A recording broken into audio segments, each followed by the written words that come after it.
မြန်မာနိုင်ငံမန္တလေးတိုင်းဒေသကြီးအနီးတွင်ယနေ့ဖေဖော်ဝါရီလ18ရက်ဒေသစံတော်ချိန်3ညနာရီ4မိနစ်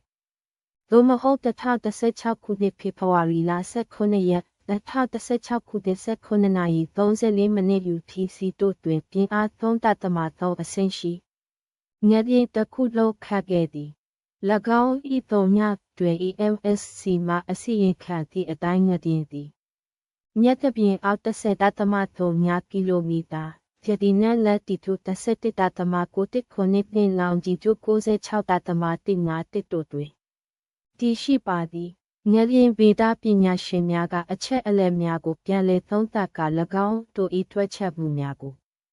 ပြန်လည်ပြင်ဆင်ခြင်းသို့မဟုတ်အခြားအေဂျင်စီများက၎င်းတို့၏အစီရင်ခံစာကိုထုတ်ပြန်သကဲ့သို့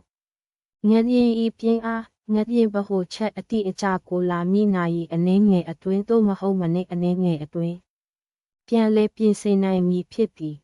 ငလျင်ဗဟိုချက်တွင်ဆက်ဆက်၍ထုတ်ခတ်ခဲ့သည့်အစီရင်ခံစာ3ခုပါရှိသည်ငလျင်ဗဟိုချက်အနီးရှိမြို့များမှာမန္တလေးတိုင်းစကိုင်းတိုင်းဒေသကြီးစကိုင်းခရိုင်စကိုင်းတိုင်းဒေသကြီး18ကီလိုမီတာအကွာမန္တလေးတိုင်းပြင်ဦးလွင်35ကီလိုမီတာအကွာတွင်တည်ရှိသည့်မန္တလေးတိုင်းအကြံပြုထားသည့်လှုပ်ဆောင်ချက်မှာနောက်ဆက်တွဲငလျင်များ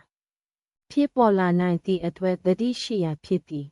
ဤငလျင်သည်ထိုနေရာရှိချိုနှုတ်တို့၏မိအကိုမောင်နှမများအပေါ်ကြီးကြီးမားမားထိခိုက်မှုမရှိစေရန်ချင်းနောက်ဆက်တွဲငလျင်များထပ်မံမဖြစ်ပွားစေရန်ဆုတောင်းကြပါစို့အာမင်